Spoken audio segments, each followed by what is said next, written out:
The guest speaker today is Randall Kelly. I did make a mistake, so I'm going to pat my hand and slap my hand and say he was an ER doctor. He's not an ER doctor. He's another doctor, but he'll explain it all to you. I worked in a medical field, not as a medical doctor, but as a maintenance person taking care of buildings for 30 years. And it's really fascinating to know what's going on in these buildings. I don't know what to tell you on that, but it's kind of crazy. I've actually had some crazy things happen too at these buildings, but Randall Kelly will come up and tell you about all this things that he's actually encountered. And if we got time, I'll tell you a couple of my real weird things too, but it's going to be fun here today. One thing I wanted to mention is over the Orem Senior Center in 2 weeks, I'm actually playing the movie, Alfred Hitchcock movie, The Trouble with Harry. If you'd like to come and watch that, it's one of the very few comedy movies that Alfred Hitchcock did. So this will be kind of fun. So I'll have Randall Kelly come up and introduce himself, tell you about himself, and then we'll go from there.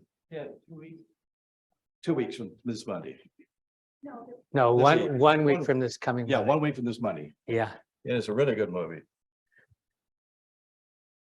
let's see, I've got this. Oh, you got it. Okay, yeah, I got the microphone.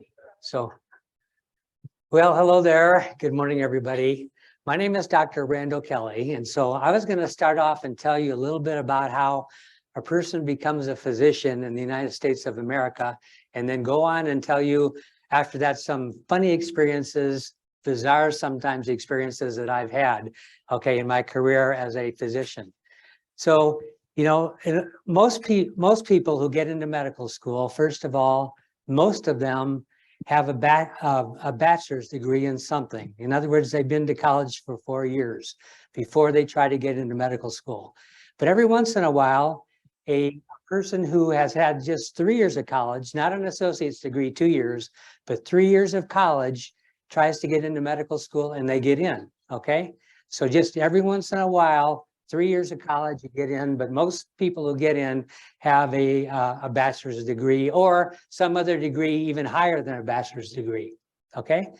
Medical school, when I know medical school lasts for 4 years, okay? So, you know, you're considered like a first year, second year, third year, fourth year. When my brother was a year behind me, okay? And he got into medical school in 3 years, okay? But I didn't wait until, I waited until I was 4 years of regular college. So anyway, he took and he had a 3-year curriculum, okay, in medical school. They did it for 1 year, but they found out that so many of the medical students couldn't graduate in the 3-year period of time that they gave them because the curriculum was just too hard, too much stuff to learn in 3 years. So they did it for 1 year, okay, and then after that, okay, then they went back to the 4-year curriculum. So no more 3 years, okay? So I went to I went to Arizona State University. I got my bachelor's degree, a BS degree there, okay? And then I went to the University of Arizona College of Medicine in Tucson, Arizona. And now there's a medical school also, University of Arizona College of Medicine in Phoenix, Arizona, but that did not exist because I was in the fourth year that they had the College of Medicine in Tucson, okay? And so you go through 4 years of medical school, and then after that, okay, in most states, after you graduate from medical school, if you want to practice medicine, in most states, you have to have at least 1 year of a postgraduate training after medical school before you can practice, okay? But I can tell you, anybody who's gone to medical school for 4 years, and then they have 1 year of postgraduate training after that, and they set up their shingle and say, come on in and see me, I practice medicine now, I can tell you, they will not be a good physician because they will not have the training and the experience that they need to be a good physician. Now, there's still some people who do that because they don't want to take a residency in some specialty. But, you know, if you find out that your general practitioner did 1 year of postgraduate training, I would find somebody else to go see as a physician. Okay. So after then you graduate from medical school, most people, they take a residency in some sort of specialty. So the specialty that I took, okay, the residency The residency is 4 years long in obstetrics and gynecology. So I'm a board certified obstetrician gynecologist. But after your residency, and there's residencies in all these other specialties too. Internal medicine is like 3 years. But if you want to be a cardiologist, which is a subspecialist in internal medicine, then you go another 3 years, okay, for residency. I mean, for fellowship. I did a fellowship in high-risk obstetrics. It's called maternal fetal medicine. So that was 2 years then, but now that's 3 years. So, medical school is 4, residency is 4 in OB-GYN, then fellowship in high-risk obstetrics is now 3. So that's how much training you get before you can go out there and practice your subspecialty. All right. So the residency, medical school, you pay. Okay, you pay, now I went to the University of Arizona College of Medicine and I lived in Phoenix. So I was an Arizonan.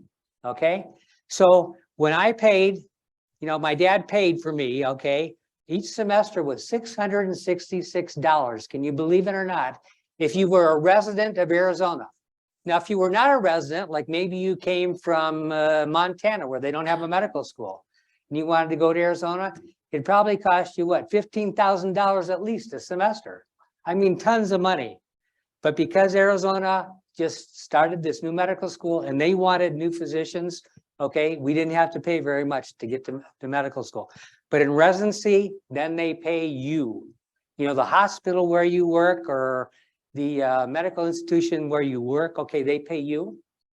And when you do a fellowship in a subspecialty, okay, they pay you too. They pay you more than as a resident, okay? So they pay you from then on in, all right? Now, some people, so I went to the University of Arizona College of Medicine in Tucson. I did my residency in obstetrics and gynecology at Wayne State University, downtown Detroit, Michigan. I did my fellowship in maternal fetal medicine, okay, at the Bowman Gray School of Medicine, which is now called the Wake Forest University School of Medicine. And then after that, then I could go to practice. And the first practice that I had was in Texas, okay, in Galveston, Texas. And so I was 4 years there on the staff there. Now, if you graduate from a fellowship, okay, or residency, either one, and then you join a medical school like the University of Texas Medical Branch in Galveston, Texas, then usually what happens at the very beginning is you become what's called an assistant professor, okay? And then, of course, you can work up an assistant professor, and then after that, you become an associate professor. Then after that, you become a full professor if you stay in academic medicine. Now, let me tell you a couple other things. Some people ask, well, is there more than one type of physician, a general physician, who practices medicine, not a chiropractor, not a podiatrist, not an optometrist? Is there, how many different types of general physicians are there in the United States of America? There are 2 different types, and probably most of you have heard of these, but maybe not all of you have heard of them. If you graduate from an allopathic medical school, like the University of Arizona where I went, you get the MD degree. It stands for like, what is it, Medicina Doctori or whatever, Doctor of Medicine. That's the MD degree. But there's also colleges throughout the country, the United States, okay, where you earn a different degree other than MD. It's called the DO degree, a Doctor of Osteopathy. So those 2 physicians, MDs and DOs, are considered really equivalent physicians. And as long as a DO takes an MD residency, then they're considered to be equivalent, okay, as an MD physician. DOs and MDs are the same. Those are the only 2 types of general physicians that there are in the US, MDs and DOs, okay? Okay, so after you finish your residency and fellowship, if you really want to be known and if you want to work at a medical school, which I did most of my life, okay, you have to become board certified in your specialty, or if you're a subspecialist, then you want to become board certified in your subspecialty also, okay? So after your residency in OB-GYN, you have to take a written examination that lasts for like, what, 6 hours, like 3 hours in the morning and 3 hours in the afternoon. And you have to pass that. Then after that, you have to practice for like a year to 2, okay, out, you're taking care of patients who have problems in your specialty. And then you get to take an oral examination where that's 3 hours long. And you have like 3 different examiners and there's 3 hours and you have to pass that. Then you become a board certified OB-GYN doctor.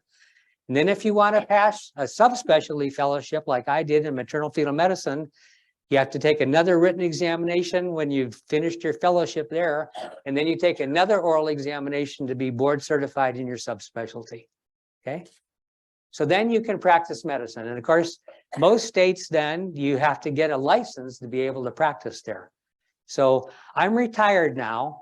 When I retired, I was at Texas Tech University Health Sciences Center of the Permian Basin.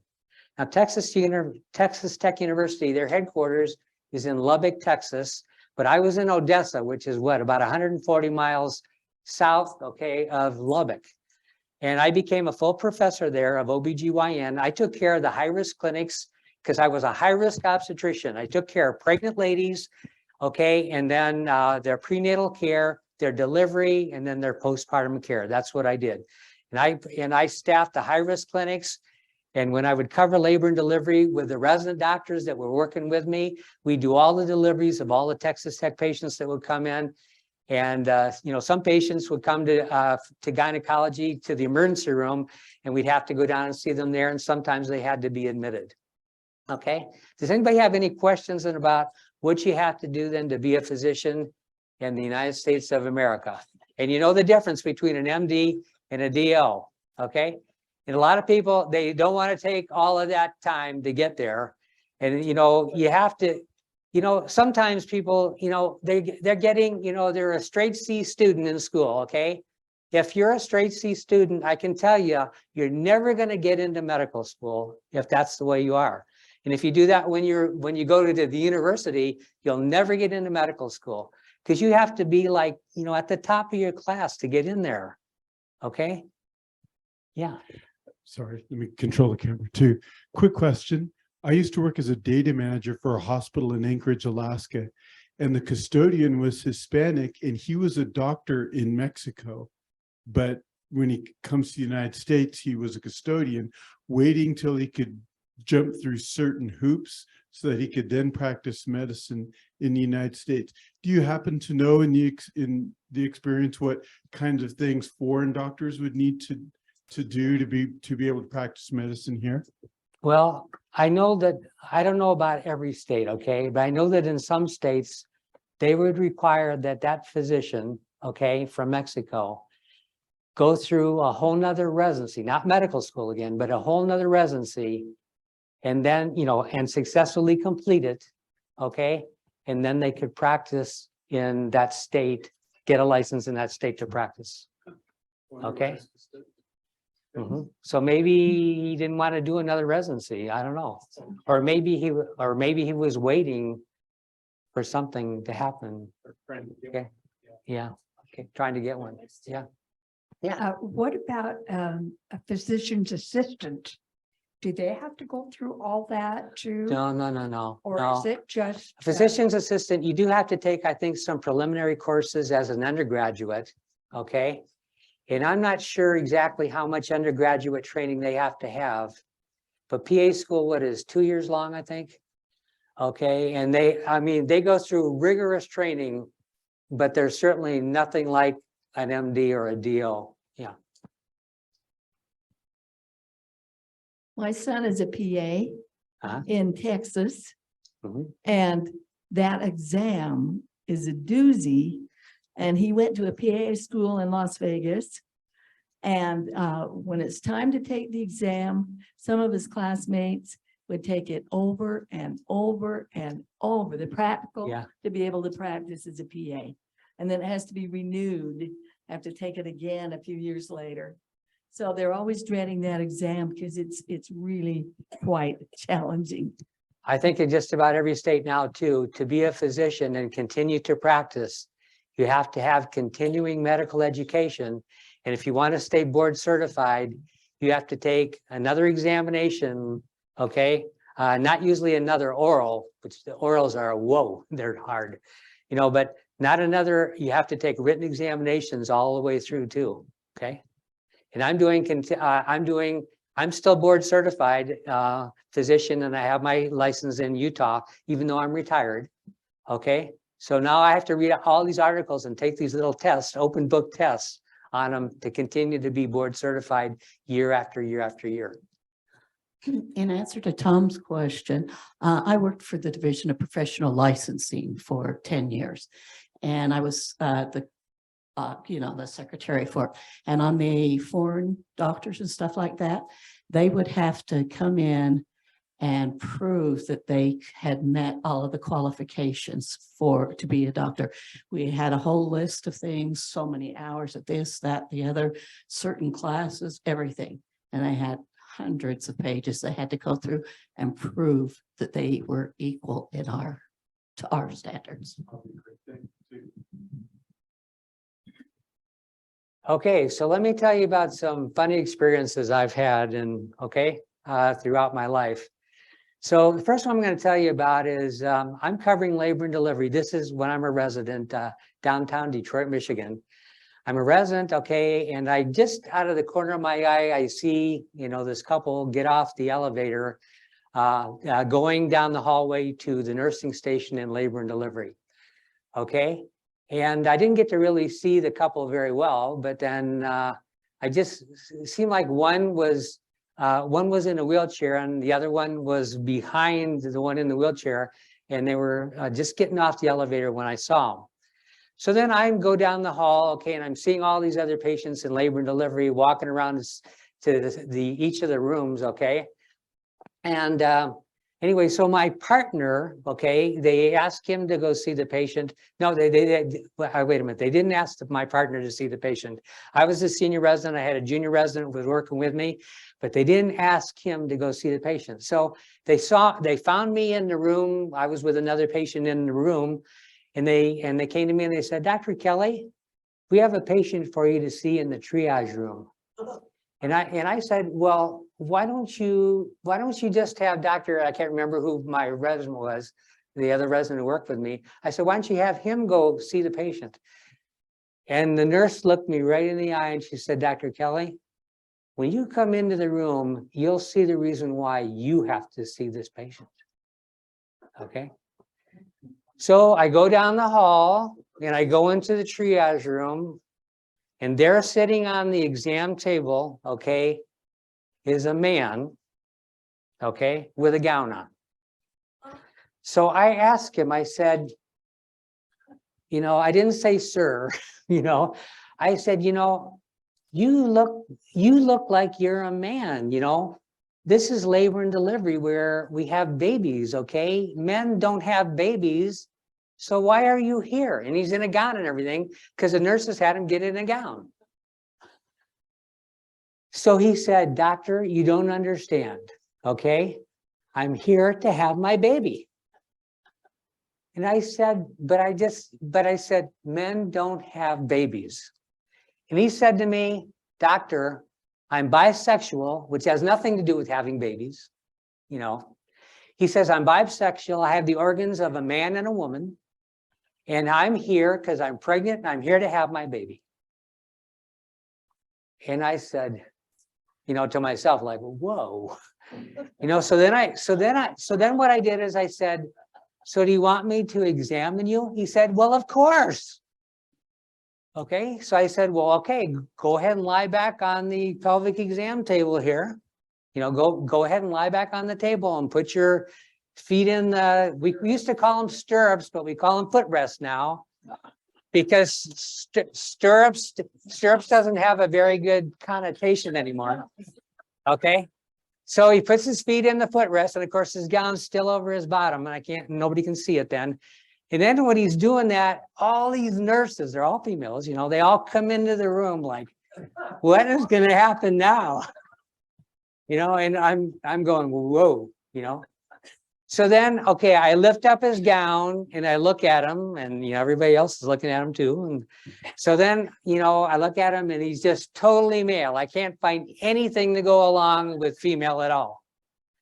So then I said, I'm looking at you down here. I don't see anything I said to him, I don't see a vagina, a birth canal. Okay. He said, well, don't you see that fluid leaking out of my bottom down there? Okay. And he pointed down there to his anus, his rear end. And I said, no, I don't see any fluid coming out of there at all. So then I said, why don't you go ahead and push yourself back and go ahead and sit up? And he did. Okay. And I couldn't find anything at all to go along with any female organs whatsoever. So then I told him, you know what? This is labor and delivery. There's nothing to tell me you're going to have a baby. Okay. I cannot help you, but I think I can find somebody who can. So why don't you go ahead and get dressed? Okay. And then I'm going to make a phone call, which was to the emergency room. And I told them the whole story, and they said, Dr. Kelly, when he gets down here, we'll have a psychiatrist waiting. Okay. And I never saw that guy again. Thank you very much. Okay. No, he didn't look pregnant at all. Okay. And so this male was the one who wheeled him in, and it was a man in the wheelchair, but I didn't notice that getting off because, men don't come in a wheelchair to labor and delivery. So, okay. Well, I should have, but no. Okay. So here's another one. I have a whole bunch of them. Okay. But I want to give John some time to talk today too. Okay. So this lady, I was a resident in downtown Detroit, Michigan. Most of the patients that we had were Black, African-American. Okay. So one night, okay, this is Christmas Eve. Okay. This obese, okay, Black lady comes in. She was probably in her 50s. Okay. She comes to labor and delivery. And I happened to be on call that night. Okay. And I think I had a junior resident then too, or maybe I think I was a junior resident actually. Okay. And so, I go in to see the patient and she says, Dr. Kelly, I'm here to have my baby. Okay. And I looked at her, she's probably 50 something years old. And I said, you look like you're pretty old to have a baby. She says, I'm here to have my baby. And I said, okay. And she's quite obese. She had a really rounded tummy, like she could be pregnant. Okay. So I said, okay, well, we'll put you down on the table, okay, and take a look at things, okay? So anyway, you check for a heartbeat, and back then, the way you had to listen for a heartbeat then it was called a fetoscope. So this is a little thing, it's like a stethoscope, and it sticks in your two ears, and it comes down, and there's like a little tube on the bottom here, and you put that little tube against the patient's belly. And when you get to the baby's heartbeat, you can hear the heartbeat, okay, in your ears. Anyway, I couldn't hear any heartbeat, and just examine her. She just felt like she was obese, but there wasn't any uterus behind her belly, behind the front of her belly. And so I said to her, and, did a quick pelvic exam, but you couldn't really feel her uterus. But if I could have felt her uterus, because she was so big on the top, if I had felt her uterus, it would have been normal, non-pregnant size, but probably about this big because she wasn't pregnant. Okay. So then I said, ma'am, I'm so sorry, but I can't find any evidence that you're pregnant. So you can just go home and I'm sorry, this is Christmas Eve. So after she leaves, okay, then the nurses, they finally, they have a little smirk on their face, sort of. Dr. Kelly, we just wanted to let you know that this lady, she lives in one of those tenement houses in downtown Detroit, Michigan. Usually, sometimes these tenement houses, they're meant for maybe 3-4 people, but sometimes 10, 15 people live in one room in these tenement houses. She lives in one of those tenement houses, probably by herself. She hardly has any friends or any relatives who ever come to see her. It's Christmas Eve. She comes here to labor and delivery every Christmas Eve. She's never pregnant anytime, of course. And now she's in her 50s. Most 50-year-olds don't get pregnant. Okay. And so she just, somebody to talk with on Christmas Eve. Yeah, so that's another story. Okay, so here's another one. Okay. All right, so my friend, okay, my junior resident, okay, admits a lady in labor and delivery, okay, to labor and delivery because she's in active labor. He tells me about her, okay, but he doesn't tell me a whole lot about her, okay? And so I'm going around seeing the patients and stuff that are on labor and delivery, and I get to this one room, okay, where this patient that he admitted supposedly was. Okay, and I look at this lady sitting in it's like a lazy boy lounge chair, okay, in labor and delivery. I look at her and, a real young lady, probably in her 20s. And I looked at her and I said, my partner, Dr. Such and Such, I don't remember who it was, said that you're in active labor, but you don't even look like you're in labor at all. She wasn't complaining she just was just sitting there, and not doing anything. Okay. And so I said to her, so you don't look like you're pregnant or in labor. And she said, well, I'm not. And I said, well, then why are you here? And she said, because my daughter is here to have her baby. And she's in the bathroom now expelling the enema that you guys gave her. Okay. So then I looked at her again and I said, well, how old are you? I'm 22, not 21, 22. So then I said, well, how old is your daughter who's going to have the baby? She said, 11. So you know what? She had her daughter when she was 11 years old, and now her daughter is going to give birth, okay, at the age of 11. And I go, oh boy, okay, to myself, Okay.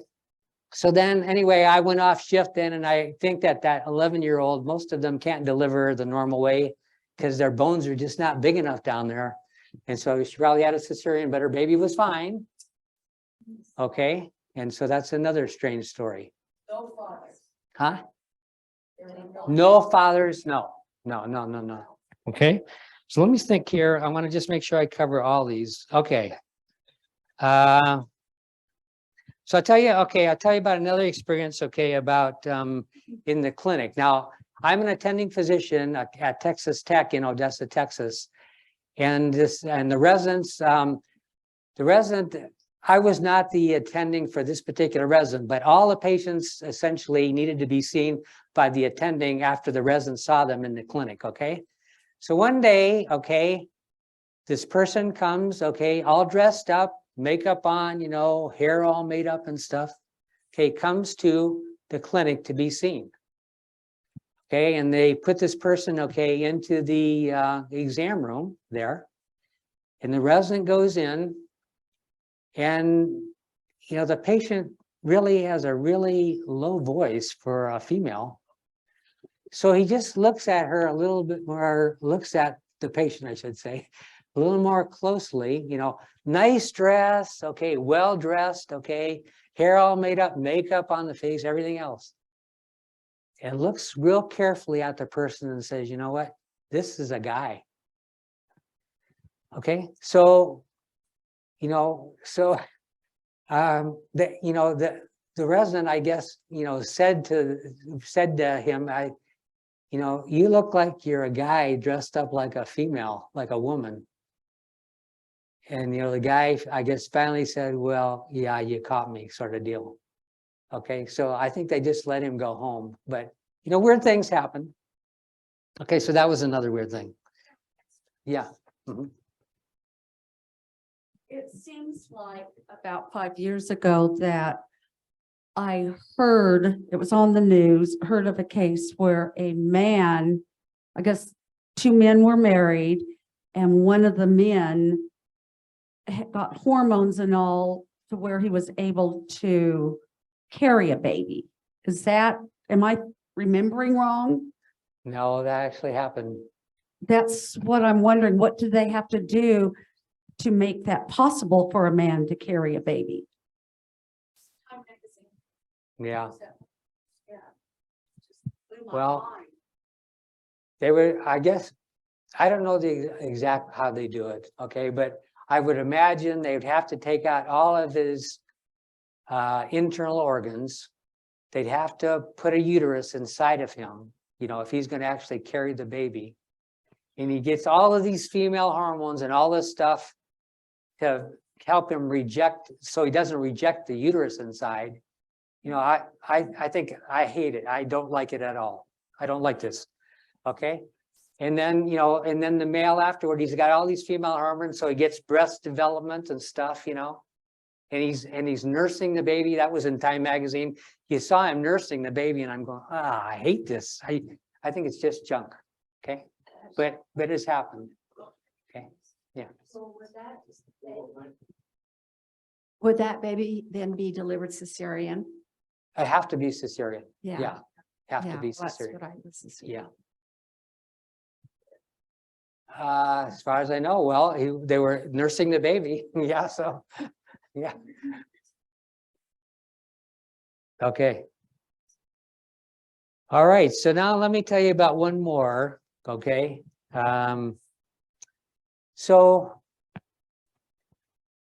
I was covering the emergency room, and I think I had another resident with me. Okay, we're covering the emergency room at Detroit General Hospital in downtown Detroit, Michigan. And this lady comes in, and it's during the daytime. And she says, like, I'm 12 weeks pregnant. And just a young lady in her 20s, probably. I'm 12 weeks pregnant, okay, and I've had a partial miscarriage. I've lost part of the baby, and I brought in the specimen. She had a little brown bag she was carrying with her. And, you know, I'm bleeding down at the bottom, okay? And I'm here to have a DNC, dilatation and curettage. Dilatation means to dilate, to open up something. You put an instrument up through the birth canal, the vagina. You put it up through there, up through the cervix, which is the mouth of the womb, and you open up the cervix so that you can get another instrument called a curette. A curette is an instrument that you stick up inside the uterus, and you scrape out whatever you don't want to be in there anymore, and you scrape it out. And usually you have to give the lady a general anesthetic to do a DNC on her. Okay. And so anyway, so she comes in, and she's got this specimen in a little brown bag with her. She says, that's the fetus that I passed. I've had a miscarriage, but I still need to have a DNC, okay, because there's still some stuff left up inside of me. And I don't want that to be there, of course. Okay. So then we say, okay, so, you know, we just put the bag, we just put it over on a little table or something. And then we had her, you know, she was already undressed and everything, waiting to be examined. So we examined her, you know, and there's red stuff coming out of her bottom. And, you know, we just check her, and her uterus feels about 12 week size. But here's the deal. Her cervix, if you have a miscarriage, the cervix has to open up a little bit at least for the fetus to come out. But her cervix was completely closed. Okay, so then the next thing we did was, okay, and so we examined her, she's 12 week size, but her cervix is completely closed. So something's wrong here somewhere, okay? So then we said, okay, we're gonna look at your specimen. So we take the specimen into the dirty utility room, and we open it all up, and I just can't believe what was in there. There was a newborn mouse, dead, you know, dead with no hair on it at all. And she was trying to pass this off as her fetus. Oh. Okay. So then we go out there again. Okay. And we talked with her, and we said, so what is all that red stuff in your birth canal? And she said, and we said to her, you know what? You haven't had a miscarriage. That's a mouse that you brought over here. Okay, what is that inside the vagina? And she looks down and she goes, ketchup. So then I said, well, we know why you're here, okay, and we're not going to do that for you at all. So thank you very much. And so she left. Okay, yeah, that's what she wanted. Yeah. Okay. Yeah, question. I just have a question. Maybe we shouldn't get into it, but how is it that people can actually accept abortions up until the very last minute? How can they possibly? Well, first of all, I don't want to answer your question, but second of all, I wouldn't know how to answer your question anyway. Okay, Okay. I just don't know, understand the thinking. I don't know how they can think that's all right. I don't understand how they can either. I have a friend. I was working with her just last year, actually, and probably about 3 or 4 years ago. She was pregnant and miscarried. And she went to her doctor. She didn't have insurance. And he said, go to Planned Parenthood and they will do a D&C to clean you out. Because, I mean, she did actually have a miscarriage, but she hadn't expelled the rest. And he said it will become necrotic if we don't get that out. And he said, you can go to Planned Parenthood, and they're supposed to be a women's clinic to help women do women's health issues. So she went there and she was filling out the information and that, and they would not help her because it wasn't an abortion. It was trying to finish the To me, that's like Yeah. malpractice. But Yeah. anyway, but they told her, no, we can't do that because it's not an abortion. They would do an abortion, but they wouldn't help her any other way.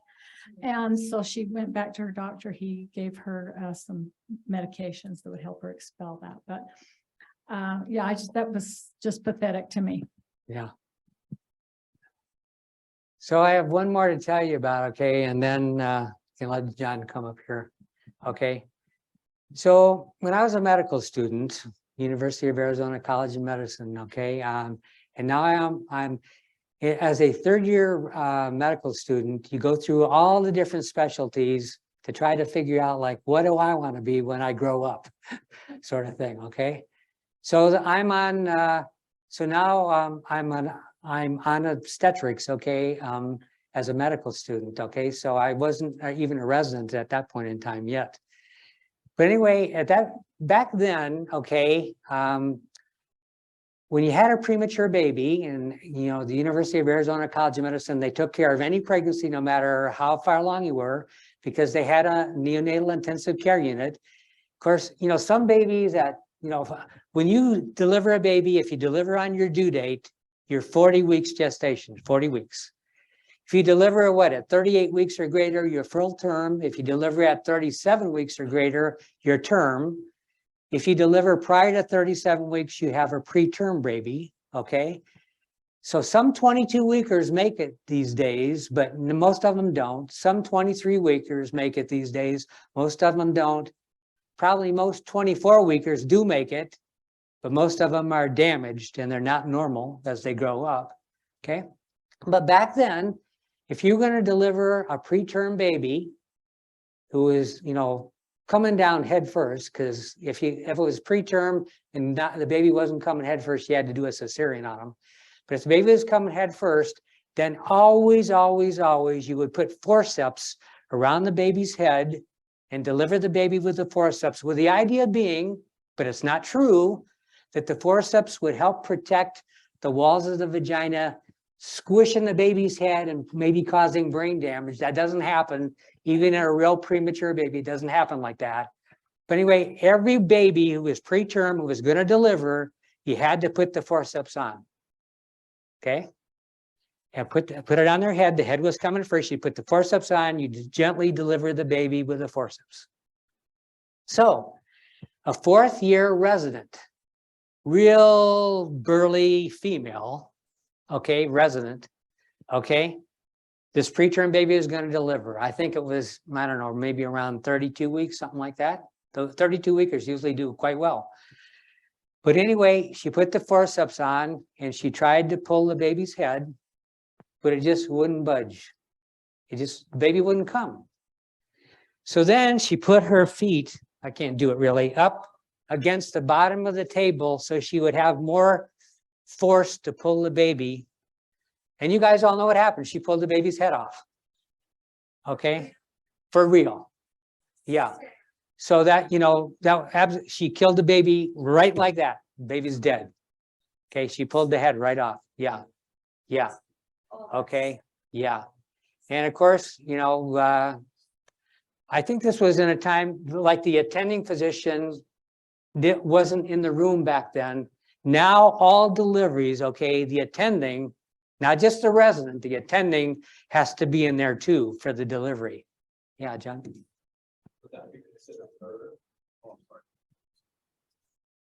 Considered murder? I never heard that they ever accused her of murder. No, I never heard that. Okay.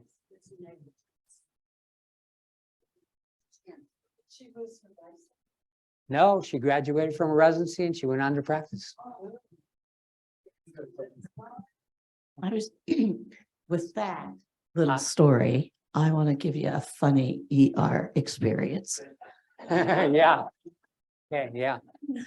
I worked in the ER for a short period of time, and we had a gentleman come in and he was really concerned because he had used a vibrator because his wife was out of town for the weekend.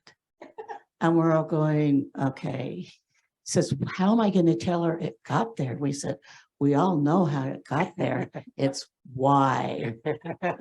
The sadder part was they'd done it before and they had to go in and surgically remove it. Okay. I'll tell you one more GYN experience, okay? All right. Okay, because it's not quite 15 till the, okay? All right, one more GYN experience. So a lady comes in, okay, and she's really bleeding down at the bottom. Really, really bleeding. And we ask her, so what's going on here? She said, well, my boyfriend and I, we were having intercourse and, and I just started really bleeding. And we said to ourselves, like there was another doctor and myself there, usually intercourse doesn't make you bleed that much. But anyway, I said, so did anything else happen besides you just having sex and you started bleeding? She said, no. Okay.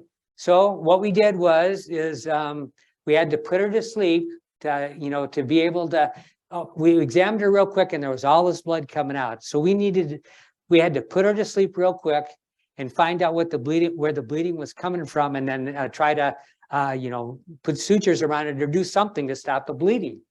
Okay. So we did have time though to do a quick x-ray to make sure that there wasn't something up inside of her that maybe, an instrument had been used or something that causes bleeding.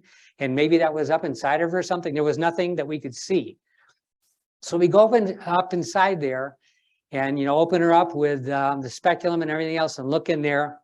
And the mouth of her womb, the cervix, okay, was all lacerated. Like about half of it was like almost like coming apart from where it was attached to the bottom of her uterus.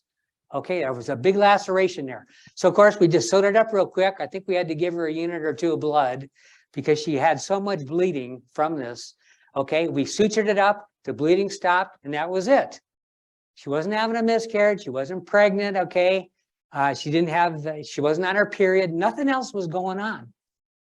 So then when she wakes up and she's completely back up to normal as far as her being awake and stuff, okay, we asked her, we said, you could not, by having intercourse, normal intercourse, have lacerated the mouth of your womb like it was that made you bleed so much. So tell us what really did happen to you. So this is what she said. My boyfriend, he took a regular drinking glass, and he put it up inside of me and he was just screwing it back and forth around and around and around. And that's what caused the laceration. So now, thank you very much for telling us now. Okay. So, weird things happen. So anyway, that's it. Yeah. The very first time I said, this is what okay, yeah, okay. Please tell us how you felt the very first time you delivered a baby. Okay, well, I did a special internship where I did obstetrics, okay? And when I did obstetrics, And I did, and I actually, like a medical student, you don't get to deliver the baby, okay? You just pretty much watch. But you know, now like I'm a resident, okay? And I deliver my first baby that I get to actually do the delivery. And I said, this is the best thing in the whole world, okay? Most of the patients I'm gonna have, okay, they're gonna be normal, they're young, they don't have all these medical diseases that I have to take care of, and then they died on me anyway, okay? And they get to take home the best thing that there is in the whole world that you could ever take home from a hospital, a newborn baby. I said, that's what I want to do. Okay. Yeah. But I'm sure that in your practice, there have been moments where women have lost their baby and the heartache, I bet, has just touched your heart so deeply. How do you handle that when those occasions come about? Well, you talk with Heavenly Father. You pray a lot, okay? And through prayer and knowing that these things are going to happen to you. You know, you're an OB-GYN doctor. You know, sometimes these things are going to happen to you. You know, sometimes you're going to lose a mom. You're going to lose a lot of babies that, you know, are abnormal, or, you know, something goes wrong. And every once in a while, maybe once every 2-3 years, you lose a mom. Is it usually Okay. preeclampsia? Uh, Could cause the mom to die. well, that would be, cardiovascular disease. And a lot of times it's preeclampsia. Yeah. Okay. Did you ever deliver any of your own children? No. They always said that is not a good idea. The chairman of my department, when I was a resident, he delivered all of his. My Okay. father delivered all 6 of his children, Okay. He including. was an OB-GYN. And no, he was a general practitioner. This Oh. was in the 1930s. Okay. Delivered all 6 of his children, including 2 sets of twins. Okay. Well, things were different back then in the 1930s. Yeah, but they told us, Dr. Kelly, don't ever be the doctor for your wife when she's going to have a baby. Okay. You don't think clearly, right? You don't make good decisions. Okay. All right.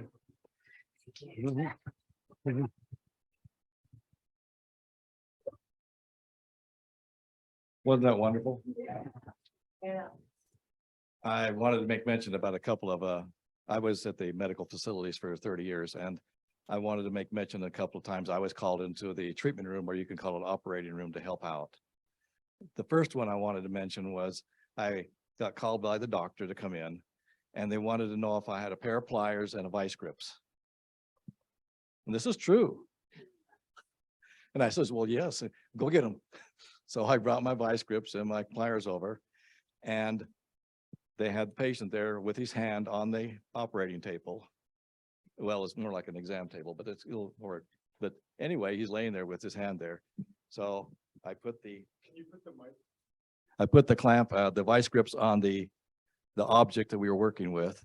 And we took the the other tool, which was pliers, and we cut it. It was a fish hook in the guy's hand. And that was for real. That was for real. It happened. The second one I want to tell you about, yeah, it would hurt. You don't want to pull that through with the fish hook. So you want to cut it off and then pull it through. And of course, you got a couple of stitches. Anyway, the second one that took place, I was called into an operating room. And this one you will not believe. And this one I got to tell you because it's just absolutely darling. I came into the room, and the mother was with this little girl, which she's probably about, I would say 3 or 4 years old. And the little girl's on the exam table. And the doctor says, well, we've been talking to the mother here, and we're not sure what to do.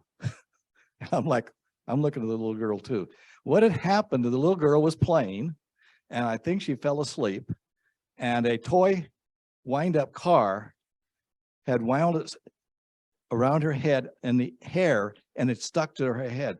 The wheels were, all the hair was on one side of her head was all stuck right there around the wheels. Now, why do they want me in there? I don't know. The easiest solution was just cut her hair off. And the doctor was talking to the mother and to me, and they they would, can we do something else? Can we preserve the hair? And I says, well, there's only one way we can do this.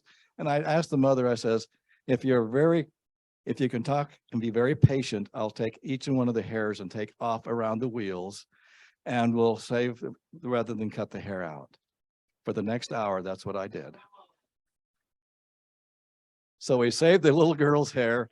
It was amazing, but this did happen.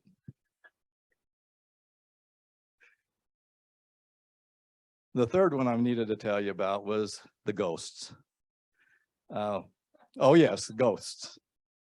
Now over the surgical center, I was there for many years, and about 10 years ago, 10 or 12 years ago, it's around midnight, I get a call from the nurses on staff. Now, during the night, you have to have 2 nurses to stay with somebody who's had recovering from surgery. So you have to have 2 nurses there.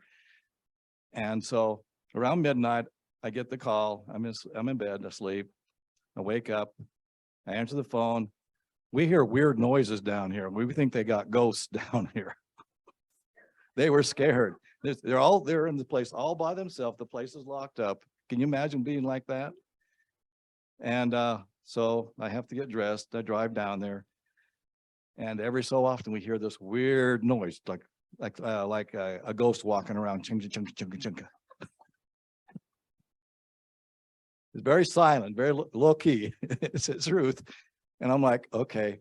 So I tell the nurses to stay with the patient, and I'll walk around the facility and see if I can figure out what's going on.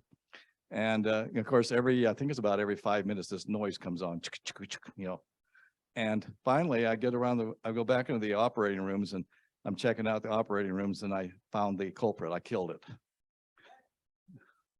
One of the machines, the doctors and nurses had left the room, and they left it on. It was a machine that had the air comes in for the air. And so there was like a little seepage of air. It'd seep out, and then it would stop, and then the compressor back on the other end of the building would come on. And that was the sound.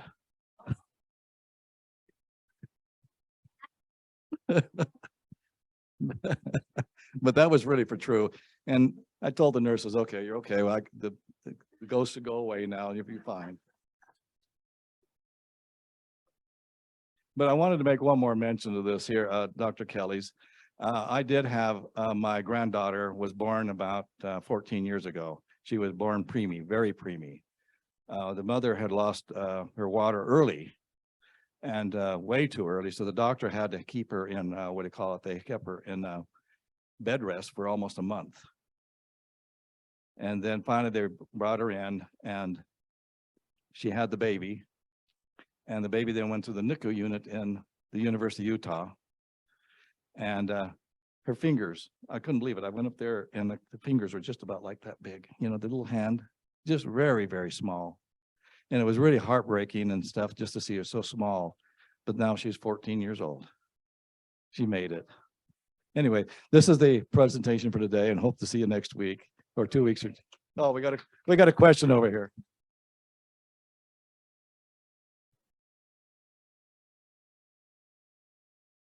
I'm sorry, but I have to share this one with you. It's a good one to end with. Yes, I walked I was in the emergency room, and I had to go in on one of the little curtained areas. And there was a little boy about 5 years old, and he had to get some stitches on his forehead because he was hurting, and it was cut open.